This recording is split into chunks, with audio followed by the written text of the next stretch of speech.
Hi. Um, so after this great talk about data, NYC, and I think it's a good intro for this panel about art use cases for NFTs. And I'm Fanny Lakoubay. If you work on art and blockchain projects, I probably talked to you already. If I haven't, come find me after the talk. And I'm very honored tonight to present a very special panel that's going to be very fast, but we're splitting it in two parts. First, a discussion with Anne and Matt on how NFTs reshape the way we think about art. And then we have a very special screening. It is not a TED Talk. I know you guys are tired, but it's way more exciting than a TED Talk. It's the first time that we're screening the piece that Eve made with snark.art, a blockchain-based art piece called 89 Seconds Atomized. So let's start with you, Matt. I think with you founded CryptoPunks, that was really the first NFT project. Yeah, we can make some noise. And yeah, it was 10,000 limited punks even before CryptoKitties and ERC 721 standard came along. So maybe you can tell us a little bit more about how the idea came and how pretty much the punk acquired the value that they now have. Yeah, sure. So myself and my co-creator John Watkinson had basically a character generator. John had been working on it for a while, and we weren't quite sure what to do with it. And it's sort of like, it sort of ties into everything that we've been discussing today. Just like, you know, what's special about these things? We can make lots of these unique things. They're digital, like, but you know, in what way could you own them? Like, or how do you feel like you own them and stuff? And around this time, we discovered Ethereum. It had been going for a little while, but it was new to us. This was all sort of early 2017. And so we generated 10,000 of these characters, put them in a big image, and basically embedded them in a contract, and you know, basically allowed people to own individual ones via this contract. It's now like, you know, what we've all been talking about today. We also embedded the basically a marketplace into that as well. So because there was no standard then, so we had to build all the functions to bid and offer and basically transact these things as well. And then we kept the first 1,000 and gave away the next 9,000. You just had to come and pay the transaction fees. And at first, nobody came. It was wonderful. So the value was 0. And then there was a couple like great articles about it that kind of convinced everyone that something was interesting about it. And then we basically went through this thing where they were all claimed within 24 hours. And then this secondary market just happened. It went from free to $1 to 10 to 300 to, and we started selling them. We were like, oh my God, this is like ping files, and we're selling these things. It was crazy. But then we started buying them because we were like, wait, this is cool. Like, this is new. This is neat. So that was the experience. For us, it was just like something like, does it even work? Does it even make sense? Do people feel like they own these things? Like, in what ways? What's the requirements for people to feel like these things are valuable? So that's almost 2 years ago now. So you gain recognition in the crypto community, but also recently you exhibited at an art gallery in Switzerland, right? And you were part of Art Basel Miami. The main fair had a panel with you. Like you, how was your experience going into the more traditional art market? Well, it was super weird, first of all, because I'm a massive nerd, so I wasn't expecting to be in the art world at all. And starting pretty much with the event at Christie's in London that Anne was running was like kind of the start of this. And talking about it, what we found was that the art world like kind of wanted this. They found this potentially as a solution to a tricky problem, which was owning, you know, digital art. And so we kind of got pulled into this thing, and then eventually completed the circle of life here and made physical versions of the punks with digital ownership attached and sold them in a gallery and so we've seen the kind of the full cycle of this thing and seen how it all fits in, which has been like really cool and like really educational, and finding out like just how like all this stuff works. Because at first for us it was just an experiment, but now we've seen kind of the full life cycle. So it's been pretty cool. So Anne, you come from what we call the more traditional art market and the auction world. You organized the Christie's conference on art and blockchain last year. Do you see projects like CryptoPunks like as an isolated like example, or have you seen more traction for NFTs in the art market with galleries, auction houses, and so on? I think that it's currently the traction and acceptance is quite slow moving, but I think that's something that Matt and CryptoPunks has achieved that's been pretty incredible, is that you figured out that additioning works was the only way to really create a sense of value and demand. And that's something that really blew my mind when I first found out about CryptoPunks. Is the first way that I entered this digital art space.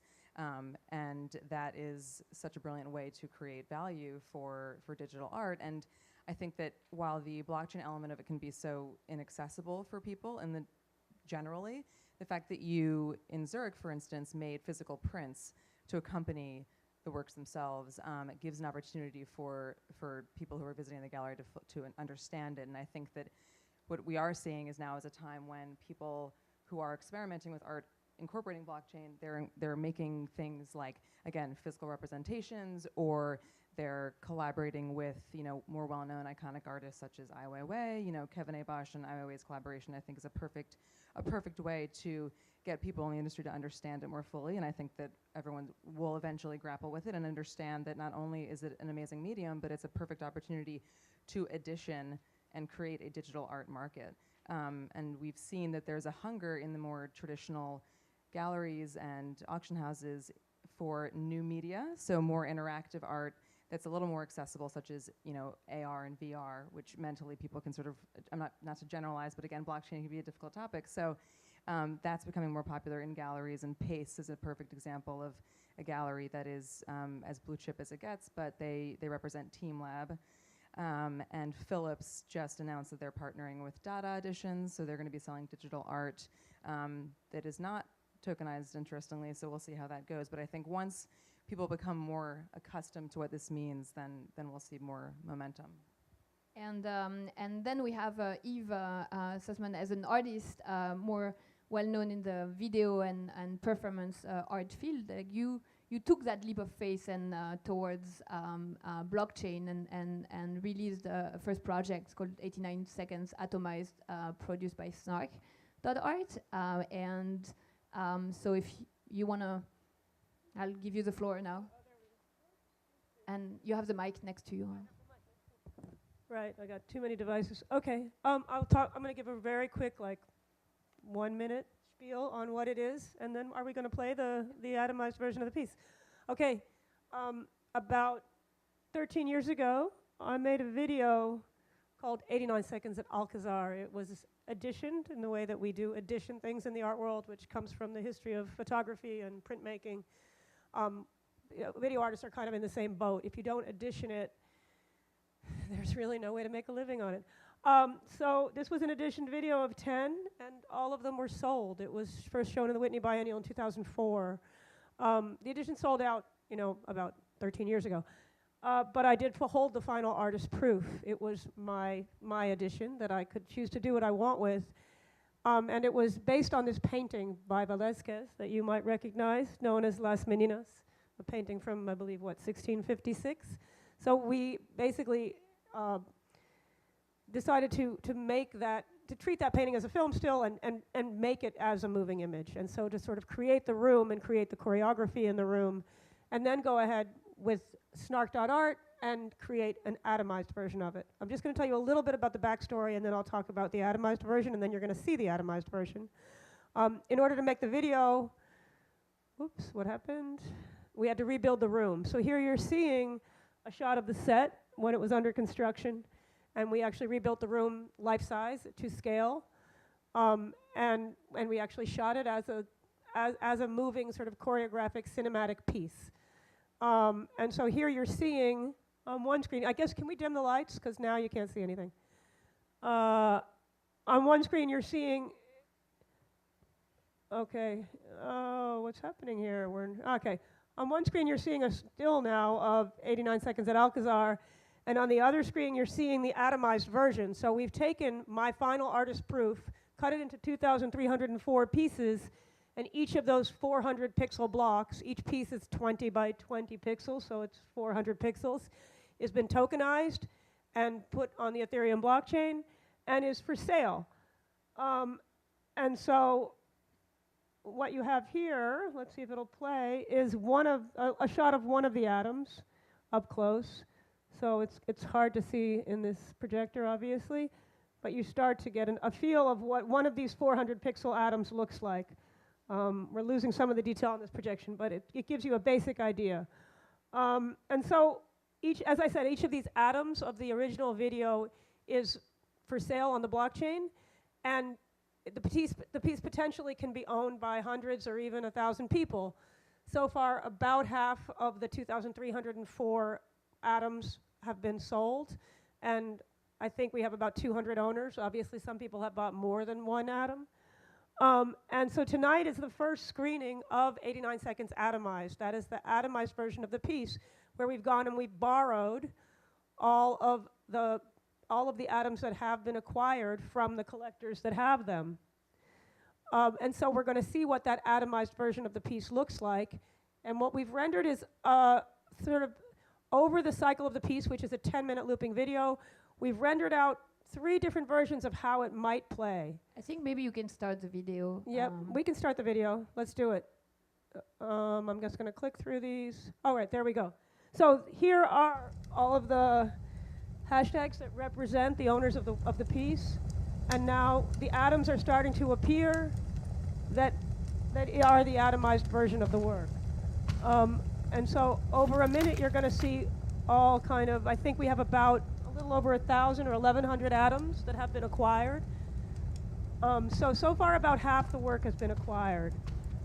And you're starting to see those atoms appear, and as they appear, more and more of the video will become readable.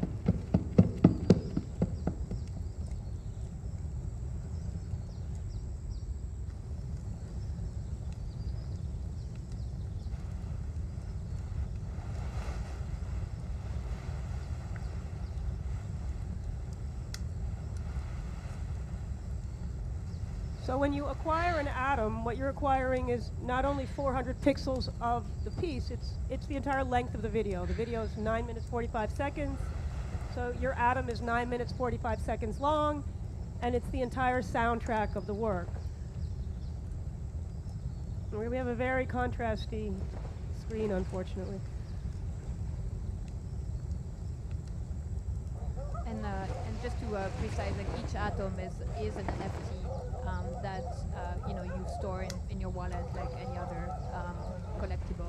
And, right, it appears as a token in your wallet. And so when we go to borrow the tokens, anybody who owns a token, owns an atom, can borrow all of the rest of the atoms from the rest of the collectors. So conceivably, you could screen this piece in your living room if you borrow all of the other collectors' tokens, and you can request that loan. So what we've done is request a loan from all of the existing owners, and with that loan, we've then rendered out what currently is the version of 89 Seconds Atomized that exists today. Tomorrow will be a different version of the piece if more atoms get acquired, or if a collector decides they don't want their atoms to be loaned. So right now, where you're seeing those black atoms, those are atoms that have not been acquired.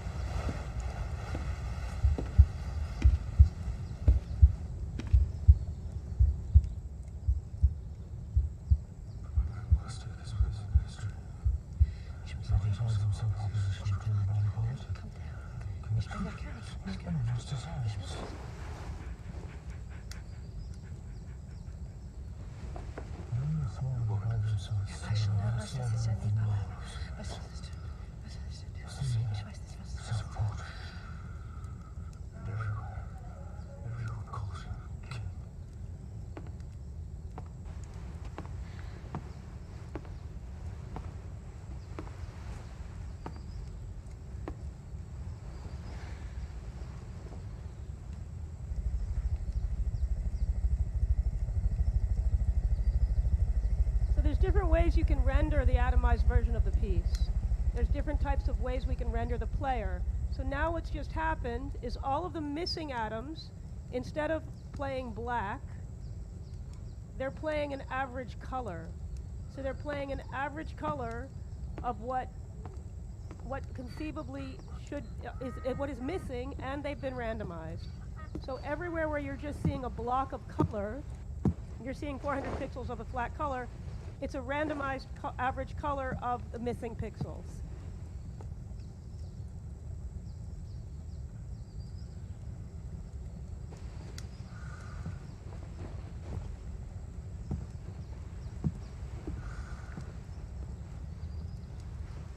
Maria.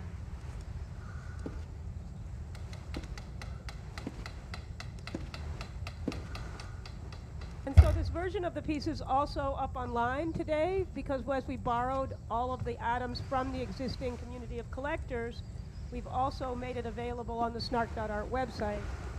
I should say a couple of words about snark.art because I think a lot of people here probably don't know what Snark does. Snark is a laboratory, a production facility, a facilitator for artists who want to use blockchain to create projects.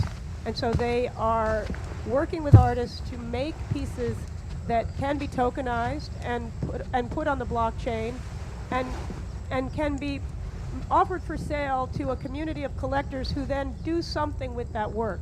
So it's not just that you take that tokenized piece of artwork and you own it, it's that your ownership leads to something else. In this case, in my piece, it leads to the community collaborating to make the piece viewable. Snark is working on some other projects, like a poetry project. They're working with a playwright to make some digital pieces of plays that will be offered, that will be tokenized, and each of the characters of the play will be offered on the blockchain. Then you can put those characters together to create the play. They're working on a lenticular project. They're working on a couple of different musical and sound projects with different composers and sound artists. So Snark is a very diverse and kind of has a very wholesome view of what they can do in terms of putting art on the blockchain and collaborating with all sorts of artists, including musicians, writers, visual artists. I'm hoping they're even going to collaborate with a painter.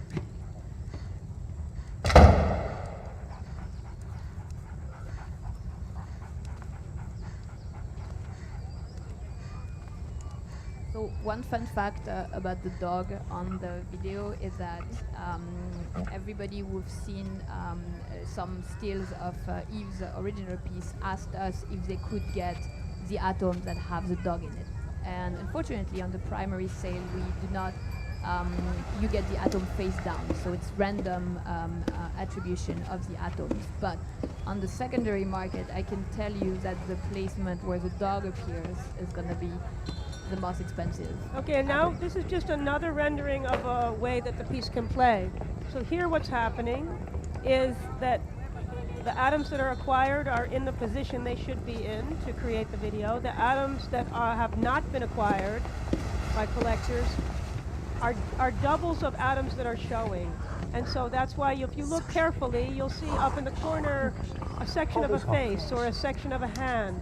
And so now the atoms, instead of being average color that are randomized, the randomized atoms that have not been bought by anyone, that aren't in the collector community, are showing little bits in the wrong places.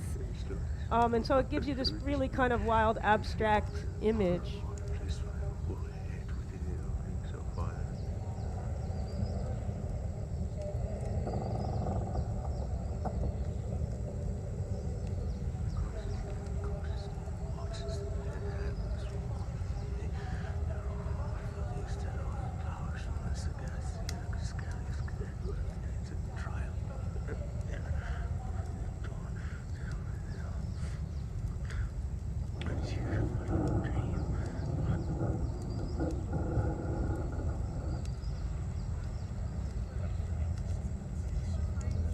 So we're running out of time, unfortunately. All right, are we going to have to cut before the end? Okay. But the video is actually available until later tonight if you want to revisit and watch it again. And as you said, every time there is a screening, it's a new artwork because not the same people will agree to the lending, and more people will have both atoms that will then appear. So. And different types of players might be invented. Like right now we showed sort of 3 different versions of what the players can look like, but different ways of playing the randomized atoms and the acquired atoms can be invented. Thank you. Thank you. you.